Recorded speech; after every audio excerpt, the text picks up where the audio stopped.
मैं doctor Anil Kumar Jain, associate professor Vardhman Mahaveer खुला विश्वविद्यालय के शिक्षा विद्यापीठ विभाग में निदेशक पर भी कार्यरत हूँ और पिछले कुछ चर्चाओं में हमने शिक्षा मनोविज्ञान के विभिन्न बिंदुओं पर हमने बात की।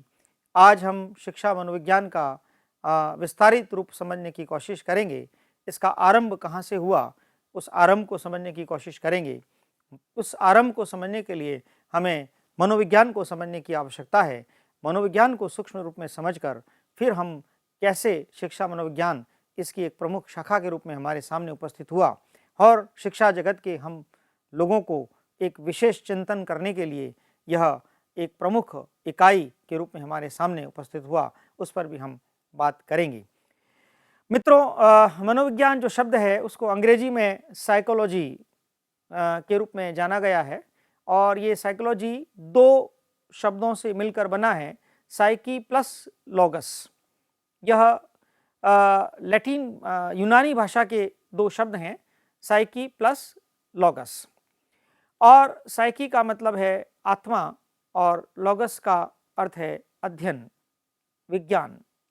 इस दृष्टि से इन दो शब्दों को संधि विच्छेद करके हमने मनोविज्ञान को समझने का प्रयास किया और इसे इसीलिए आत्मा के अध्ययन के रूप में, आत्मा के विज्ञान के रूप में आरंभ में जाना गया। जब यह मनोविज्ञान की हमने बात करना आरंभ किया तब इसे आत्मा के विज्ञान के रूप में समझने की कोशिश की। कई बार कई विश्वविद्यालयों में जो छोटे प्रश्न 2 नंबर के जो प्रश्न आते हैं उसमें ये छोटी छोटी बातें पूछी जाती हैं। उस दृष्टि से भी हमें इसको समझना चाहिए कि साइकोलॉजी किन दो शब्दों से मिलकर बना है, psyche plus logos. Psyche plus logos कौन सी भाषा के शब्द हैं? यूनानी भाषा के शब्द हैं। साइकी प्लस लॉगस का अर्थ क्या लिया गया है? आत्मा का अध्ययन। तो आप इस चर्चा को उस बातों को जहन में रखते हुए, परिचय में किस तरह से पूछा जाता है उसको ध्यान में रखते हुए भी अगर आप समझने की कोशिश करेंगे तो आपके लिए ये चर्चा और ज्यादा महत्वपूर्ण भूमिका निभाएगी। आरंभ में ये जो आत्मा की बात हुई तो आत्मा के विज्ञान के रूप में मनोविज्ञान किस तरह से आया? 4 पड़ाव मनोविज्ञान ने पार किए: आत्मा, मन और मस्तिष्क, चेतना और व्यवहार। इन चारों पड़ावों को हम पृथक रूप से समझने की कोशिश करेंगे। आज से अनेक शताब्दियों पूर्व प्रश्न किया जाता कि मनोविज्ञान क्या है ना? तो उत्तर क्या मिलता? उत्तर मिलता मनोविज्ञान दर्शन शास्त्र की वह शाखा है जिसमें आत्मा का अध्ययन किया जाता है। स्वाभाविक है यही उत्तर मिलता, क्योंकि साइकोलॉजी का अर्थ तो यही लिया गया था, साइकी प्लस लॉगस, आत्मा का अध्ययन। और चूंकि तब दर्शन शास्त्र की शाखा के रूप में ही था, इसलिए हम यही कहते हैं कि यह दर्शन शास्त्र की शाखा है जिसमें आत्मा का अध्ययन किया जाता है। प्लूटो, अरस्तु, डेकार्टी आदि यूनानी दार्शनिकों ने मनोविज्ञानों को आत्मा के विज्ञान के रूप में स्वीकार किया। जैसे कि हम चर्चा भी कर चुके हैं कि साइकोलॉजी शब्द का शाब्दिक अर्थ आत्मा के अध्ययन की ओर इंगित करता है। अब मनोविज्ञान की यह जो परिभाषा है वो लगभग 16वीं शताब्दी तक प्रचलित रही, परंतु बाद में आत्मा की प्रकृति के संबंध में तरह तरह की शंकाएं उत्पन्न होने लगी और तत्कालीन मनोवैज्ञानिक अथवा दार्शनिक इसलिए कह रहे हैं क्योंकि उस समय दर्शन शास्त्र की शाखा के रूप में उसको मानते थे, आत्मा का क्या स्वरूप है उसकी कोई स्पष्ट परिभाषा, इसका क्या रंग रूप है, क्या आकार है, क्या स्थिति है, कोई स्पष्ट स्वरूप दुनिया के सामने प्रकट नहीं कर सके।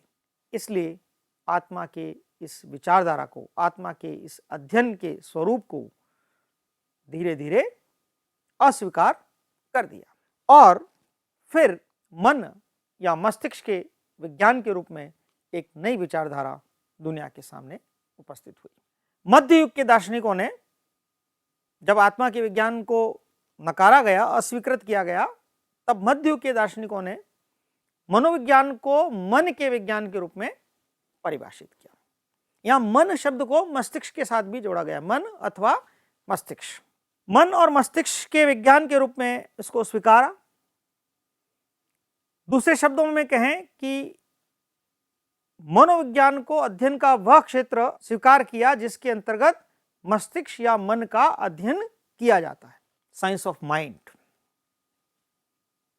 अब लेकिन कालांतर में इस विचारधारा के सामने भी कठिनाइयां उत्पन्न हुई। जैसे आत्मा का कोई स्वरूप नहीं है, आत्मा का कोई अस्तित्व नहीं है, आत्मा की कोई स्थिति नहीं है, आत्मा का कोई शारीरिक आकार नहीं है, इस तरह के अनेकों प्रश्न यहाँ पर उपस्थित हुए थे। वैसे ही मन और मस्तिष्क विज्ञान की विचारधारा देने वाले मनोवैज्ञानिकों के सामने भी यही समस्याएं उत्पन्न हुई। मस्तिष्क का, मन का स्वरूप क्या है, प्रकृति क्या है, आकार क्या है, यह दुनिया के सामने यह भी उत्तर नहीं दे पाए और स्पष्ट स्वरूप देने में ये सारे मनोवैज्ञानिक भी असफल रहे। इसलिए मन की प्रकृति के संबंध में भी संतोषप्रद उत्तर नहीं मिलने के कारण धीरे धीरे ये मन और मस्तिष्क की ये परिभाषा भी अमान्य होने लगी। अब इसके बाद एक तीसरी विचारधारा दुनिया के सामने प्रकट हुई चेतना के विज्ञान के रूप में, साइंस ऑफ कॉन्शियसनेस। मनोविज्ञान को चेतना के विज्ञान के रूप में प्रकट किया गया, व्यक्त किया गया। वाइव, William James, William Wundt, James Sully इत्यादि जो मनोवैज्ञानिक हैं, ये इस चेतना के विज्ञान के रूप में प्रकट करने वाले प्रमुख मनोवैज्ञानिकों के रूप में दुनिया के सामने उपस्थित हुए और उन्होंने मनोविज्ञान को चेतना के विज्ञान के रूप में स्वीकार किया और कहा कि मनोविज्ञान चेतन क्रियाओं का अध्ययन कर पाता है। अब चेतन क्रियाओं का अध्ययन कर पाता है तो चेतन क्रियाएं होती क्या हैं, कॉन्शियसनेस होता क्या है, कॉन्शियसनेस में क्या क्या तत्व हैं जो मनुष्य के व्यवहार को प्रकट करने में भूमिका निभाते हैं। इन कुछ प्रश्नों, इन कुछ जटिलताओं को ये सारे मनोवैज्ञानिक स्पष्ट रूप में प्रकट करने में एकमत नहीं हो सके और एकमत नहीं होने के कारण इस विचारधारा पर भी एक प्रश्न की स्थिति आने लगी। अब प्रश्न की स्थिति आने लगी तो यहां पर कहा गया कि चेतन क्रियाओं पर अर्धचेतन, अचेतन इन क्रियाओं का प्रभाव भी होता है, इनको हम नकार नहीं सकते।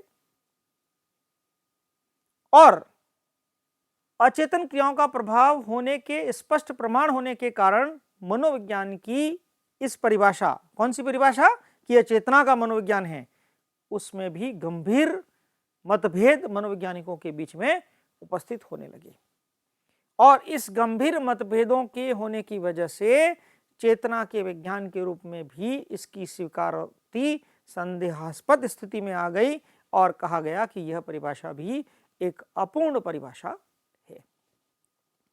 अतः सीमित अर्थ होने के कारण मनोविज्ञान की चेतना के विज्ञान के रूप में परिभाषा भी एक असफल प्रयोग के रूप में दुनिया के सामने प्रकट हुआ। यह मनोविज्ञान का तीसरा पड़ाव, पहला पड़ाव आत्मा का, दूसरा मन मस्तिष्क का और तीसरा चेतना का। अब चेतना की विचारधारा के मनोवैज्ञानिकों की जब बात असफल हुई तो एक चौथी विचारधारा हमारे सामने प्रस्तुत हुई, वह व्यवहार के विज्ञान के रूप में, साइंस ऑफ बिहेवियर। तो 20वीं शताब्दी के आरंभ में मनोविज्ञान को व्यवहार के विज्ञान के रूप में स्वीकार किया जाने लगा। प्रसिद्ध मनोवैज्ञानिक जैसे व्यवहारवाद के जनक भी कहा जाता है Watson, J.B. Watson, John B Watson, Woodworth, Skinner आदि मनोवैज्ञानिकों ने मनोविज्ञान को व्यवहार के एक निश्चित विज्ञान के रूप में स्वीकार किया। निश्चित क्यों? क्योंकि यहां पर व्यवहार को अध्ययन करने की एक सुव्यवस्थित प्रणाली है जिसकी विश्वसनीयता और वैधता है, इसलिए उन्होंने यहां पर निश्चित शब्द का काम में लिया और वर्तमान समय में मनोविज्ञान की इसी परिभाषा को सर्वमान्य परिभाषा के रूप में स्वीकार किया जाता है। उपरोक्त सारी चर्चा से ये तो स्पष्ट है कि मानव जाति के ज्ञान में वृद्धि के साथ साथ मनोविज्ञान के अर्थ में भी कई बार परिवर्तन आए। अब मनोविज्ञान के अर्थ की इस यात्रा क्यों कहो भाई, 4 पड़ाव पार कर लिए तो इसको यात्रा ही कहेंगे, एक लंबी यात्रा।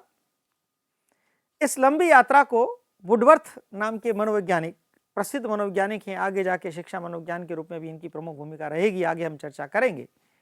वुडवर्थ ने बड़े सुंदर शब्दों में इस यात्रा को प्रकट किया है। सर्वप्रथम मनोविज्ञान ने अपनी आत्मा का त्याग किया, फिर उसने अपने मन का त्याग किया, फिर उसने अपनी चेतना को खोया, अब यह व्यवहार की विधि को स्वीकार करता है। आत्मा त्याग, मन मस्तिष्क त्याग, चेतना त्याग, किसको स्वीकार कर रहे हैं? व्यवहार को स्वीकार कर रहे हैं। जो प्रकट हो रहा है, दुनिया के सामने प्रस्तुत हो रहा है, उसको स्वीकार कर रहे हैं। इसलिए वुडवर्थ कहते हैं कि इन तीनों को खोया और हम व्यवहार की विधि को स्वीकार करते हैं। मनोविज्ञान के अर्थ के विकास की यात्रा, यद्यपि मनोविज्ञान के अर्थ को काफ़ी सीमा तक इंगित करती है, फिर भी मनोविज्ञान के अर्थ को भली भांति समझने के लिए मनोवैज्ञानिकों के द्वारा प्रस्तुत की विभिन्न परिभाषाओं का अवलोकन करें, विश्लेषण करें, तो हमें मनोविज्ञान को समझने में और ज़्यादा योगदान मिलेगा। आइए समझते हैं अलग अलग मनोवैज्ञानिकों ने क्या इसके बारे में अपनी बात कही है। वारेन एक साइकोलॉजिस्ट हुए, मनोवैज्ञानिक हुए। वो कहते हैं मनोविज्ञान जीवधारी तथा वातावरण की पारस्परिक अंतःक्रिया से संबंधित विज्ञान है। यहाँ जीवधारी शब्द काम में लिया है, जिसमें हम सब प्राणी लोग आ गए। हम सब प्राणी वातावरण के साथ कैसे इंटरेक्शन करते हैं, और उस इंटरेक्शन को अगर हम समझें, उस इंटरेक्शन की साइंस को हम समझें, तो वही मनोविज्ञान है, वही साइकोलॉजी है। मॉर्गन कहते हैं मनोविज्ञान मानव एवं पशु व्यवहार का विज्ञान है। मानव को समझने का विज्ञान, पशु व्यवहार को समझने का विज्ञान, दोनों के व्यवहारों को समझने का विज्ञान है। ये किसका कहना है? मॉर्गन का कहना है। जिम्बार्डो एक मनोवैज्ञानिक हुए, वो कहते हैं मनोविज्ञान जीवधारियों के व्यवहार का वैज्ञानिक अध्ययन है। देखिए, कमोबेश सभी लोग एक ही बात कह रहे हैं, उनके कहने का तरीका अलग है। कोई जीवधारी शब्द काम में ले रहा है, कोई मानव शब्द काम में ले रहा है, कोई पशु शब्द काम में ले रहा है, लेकिन सब इनके व्यवहार को समझने की बात ही कर रहे हैं। हिलगार्ड, एटकिंसन, है ना, एटकिंसन की एक प्रमुख थ्योरी है जिसकी आगे हम चर्चा करेंगे। उन्होंने भी यहाँ पर मनोविज्ञान के संदर्भ में कहा है मनोविज्ञान वह विज्ञान है जो व्यवहार तथा मानसिक प्रक्रियाओं का अध्ययन करता है। मेंटल प्रोसेसेस, व्यवहार और मानसिक प्रक्रियाओं का अध्ययन करता है, उसे हम मनोविज्ञान कहते हैं। वाटसन कहते हैं मनोविज्ञान व्यवहार का धनात्मक विज्ञान है, इट्स अ पॉजिटिव साइंस। मनोविज्ञान व्यवहार का धनात्मक विज्ञान है, निश्चयात्मक विज्ञान है। क्यों? क्योंकि वो यहाँ पर विज्ञान के रूप में प्रकट कर रहे हैं, व्यवहार को निश्चयात्मक रूप में प्रकट कर रहे हैं, व्यवहार को धनात्मक रूप में प्रकट कर रहे हैं, क्योंकि यहाँ व्यवहार को समझने की विभिन्न विधाएं हैं। इन विधाओं में विश्वसनीयता है, वेद्यता है, इसलिए संदेह उत्पन्न नहीं किया जा सकता। इसलिए वाटसन कहते हैं मनोविज्ञान व्यवहार का धनात्मक विज्ञान है। वुडवर्थ कहते हैं मनोविज्ञान वातावरण के संपर्क में होने वाले मानव व्यवहारों का विज्ञान है। जैसे वो एनवायरनमेंट के साथ टच में आता है, संपर्क में आता है, और चूंकि संपर्क में आएगा तो निश्चित रूप से बहुत सारे तत्वों की भूमिका होगी और उन तत्वों का व्यवहार को समझने में योगदान होगा, उसको समझते हैं। तो वुडवर्थ की जो परिभाषा है वह भी अपने आप में स्पष्ट परिभाषा है कि वातावरण के संपर्क में होने वाले मानव व्यवहारों का विज्ञान ही मनोविज्ञान है। मैकडूगल एक प्रसिद्ध मनोवैज्ञानिक हुए, वो कहते हैं मनोविज्ञान आचरण एवं व्यवहार का यथार्थ विज्ञान है। इस तरह से लगभग 6-7 मनोवैज्ञानिकों के द्वारा जो विभिन्न विचार प्रकट हुए, उन विचारों को हमने विभिन्न परिभाषाओं के रूप में यहाँ पर समझने की कोशिश की, और उन सारी परिभाषाओं को समग्र रूप में देखें, सारांश रूप में देखें, तो इन परिभाषाओं से जो बात निकल कर आती है वो है कि मनोविज्ञान एक निश्चित विज्ञान है जो प्राणियों के शारीरिक तथा मानसिक तथा सामाजिक सभी प्रकार के व्यवहारों का अध्ययन करता है। मनोविज्ञान का उद्देश्य मानव अथवा पशुओं के व्यवहारों के कारणों को खोज करके कि ऐसे व्यवहार वो क्यों प्रकट करता है, उन कारणों को जाने और उन कारणों को खोज करके उसके मानव के स्वभाव को और पशु के स्वभाव को हम भली भांति समझ सकें, परिचित हो सकें। क्योंकि प्राणी का बाह्य व्यवहार जो बाहर में प्रकट कर रहा है, जो हमें दिखाई पड़ रहा है, वह बाह्य व्यवहार उसकी मानसिक स्थिति पर निर्भर करता है तथा यह बाह्य व्यवहार वास्तव में उसके अंतर्मन भीतर अंतर्मन की बाह्य अभिव्यक्ति के रूप में प्रकट होता है। भीतर है, प्रकट किस रूप में हो रहा है? व्यवहार के रूप में हो रहा है। कैसे हो रहा है? मानसिक स्थिति के साथ हो रहा है। इसलिए इन सब का सम्मिश्रण हमें समझने की आवश्यकता है। दिखाई व्यवहार के रूप में पड़ रहा है, लेकिन इन सब की भूमिका है। इसलिए मनोविज्ञान प्राणी के अंतर्मन के अध्ययन की भी बात करता है। इसलिए अंतर्मन को भी समझने की बात यहाँ पर प्रमुख रूप से यहाँ पर प्रकट हुई है। इन सारे मनोवैज्ञानिकों की जो परिभाषाएं हैं उससे हमने ये समझने का प्रयास किया कि कैसे व्यवहार को समझा जा सकता है। आधुनिक युग में मनोविज्ञान को व्यवहार के विज्ञान के रूप में व्यक्त किया जाता है। It's a science. मनोविज्ञान के कार्यक्षेत्र में एवं शिक्षा शास्त्र में इसके संबंध को समझने के पूर्व विज्ञान और व्यवहार इन दोनों शब्दों को समझने की आवश्यकता है।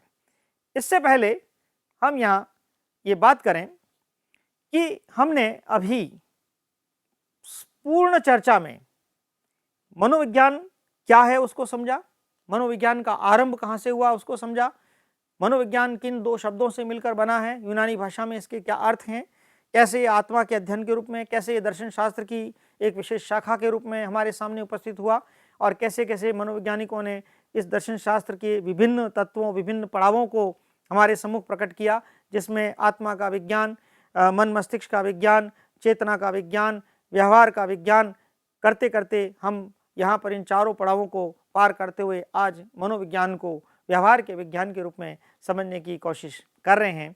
और हमने ये जाना कि कैसे व्यवहार का विज्ञान विभिन्न तत्वों को ध्यान में रखते हुए हमारे सम्मुख प्रकट हुआ है।